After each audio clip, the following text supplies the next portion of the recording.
With the second half of version 3.0 finally rolling in, most of you are wondering what's coming next, and whether it's even worth spending your resources right now. And honestly, that question has never been more important, because everything pointing toward Wuthering Waves 3.1 suggests that we're about to step into one of the biggest turning points the game has had since launch. So in today's video, we're diving deep into everything heading our way in version 3.1 and beyond. This isn't just another patch with new characters and a few events. This is a version that changes how we move, how we explore, how our old characters age, and how the game feels to play. Save up to 30% on the current banners at LD Shop. And if you're a new user, you'll also get an extra 15% discount coupon, stacking your total savings up to 37%. Honestly, that's huge. And if you top up over $80, you'll get a free 30-day Lunite subscription, which is perfect timing, because I'll be using LD Shop for all our upcoming Lunite giveaways too. Your Asterite usually arrives within just a few minutes, so it's fast, reliable, and super convenient. To top up, just enter your Kuro-linked email, username, and password. And yes, it's safe. They've got excellent ratings on Trustpilot. If your account was made using Gmail or Facebook, just follow the directions on their site to link your email properly. It's super easy. So, use the link in the description or pinned comment to grab an extra 5% off and save big on every top up. Now let's start with the release timeline, because this is where everything begins to line up. Right now, the version 3.1 livestream is expected to land on January 23rd.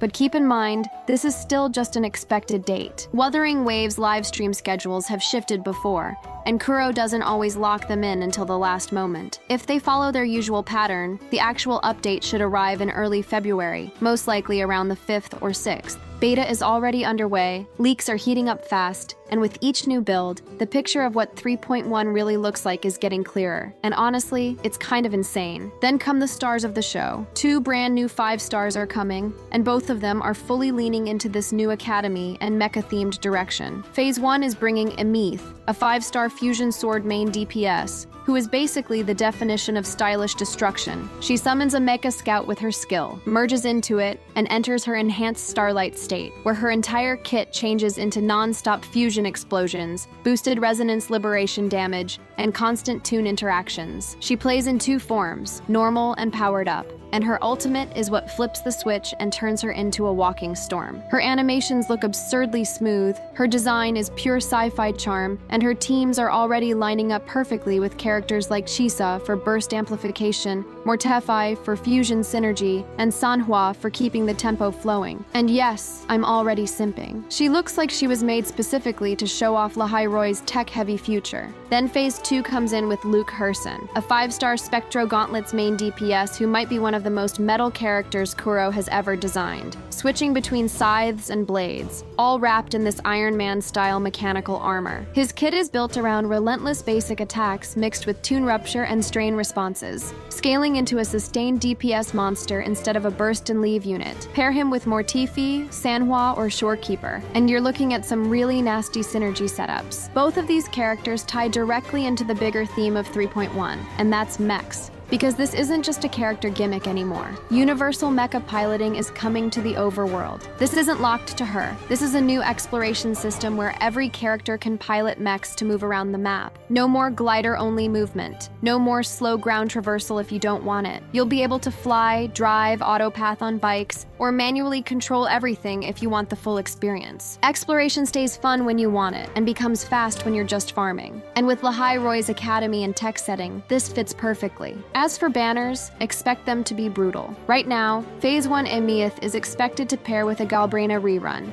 while Phase 2, Luuk could come alongside Carlotta. But it's important to remember that all of this is still based on speculation and current patterns. Banner lineups in Wuthering Waves are often unpredictable, and things can change at any time before release. And if Kuro repeats the double banner pressure we saw in 3.0, a lot of people are going to get drained. We're also getting 2 brand new Echo sets in version 3.1, and both of them are clearly designed around Aemeath and fusion teams. The first one is Star of the Long Voyage, and this one is basically Aemeath's selfish DPS set. The 2-piece gives a straight 10% fusion damage bonus, the 5-piece is where it gets crazy, When you trigger detonation or tremor effects, you gain 20% crit rate and 20% fusion damage for 8 seconds. It's a short but extremely explosive buff window, perfect for burst rotations and boss melting. The second set is Modeled Wish of Adornment, and this one is made for quick swap fusion teams. The 2-piece is again 10% fusion damage. The 5-piece gives you 10% fusion damage when you trigger detonation. And then when you use an outro skill, the next character entering the field gets a massive 25% fusion damage buff for 15 seconds. This buff disappears if you swap again, so it clearly rewards clean, planned rotations. So the idea is simple. Star of the Long Voyage for pure carries like Aemeath, and Modeled Wish for team-focused fusion comps. Either way, if you're planning to pull fusion units in 3.1 or later, these domains are absolutely going to be worth farming. And it doesn't stop there. There are also strong hints that some kind of dorm or housing feature might be coming. Earlier this month, data miners found a bunch of new furniture assets in the game files: beds, desks, posters, and tech-themed decorations that perfectly match Lahiroy's Academy aesthetic. That's why some people started calling it a dorm system,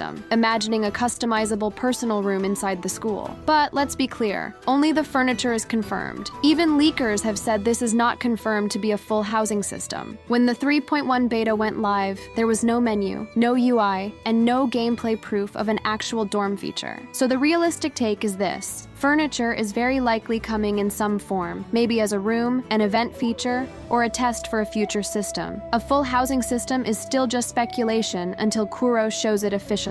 Still, with 3.1 being all about academy life, this is one of those features that just makes too much sense to not happen eventually. Now here's where things get really interesting for long-term players. QoL isn't just pushing new characters. They're also going back and fixing the old ones. We already saw mode-specific buffs in 3.0, but what's coming next looks much bigger. Proper kit improvements, better scaling, smoother animations, and full compatibility with modern systems like TOA Break. Characters like Danjin, Yangyang, Yinlin, Taoki, and Calcharo are all lined up to become relevant again, not just in story, but in actual gameplay. And it goes even further than that. Strong signals are pointing toward 5-star versions of existing 4-stars arriving during the 3.x cycle. Same character, same element and weapon, but fully redesigned kits, modern mechanics, and 5-star power levels. And the name that keeps coming up first is Yangyang, a launch character, iconic, loved, and perfectly positioned to return somewhere around 3.5 to 3.8. When she comes back, she won't be a side grade. She'll be a real arrow sword DPS or hybrid monster. And once that door opens, characters like Danjin could follow. This is how you fight power creep without deleting your past. We're also getting a new rover element, Glacio, which is kind of wild because it felt like it was sitting dormant forever. A frozen rover tearing through Lahiroy is absolutely on the table now. Endgame is getting smoother too.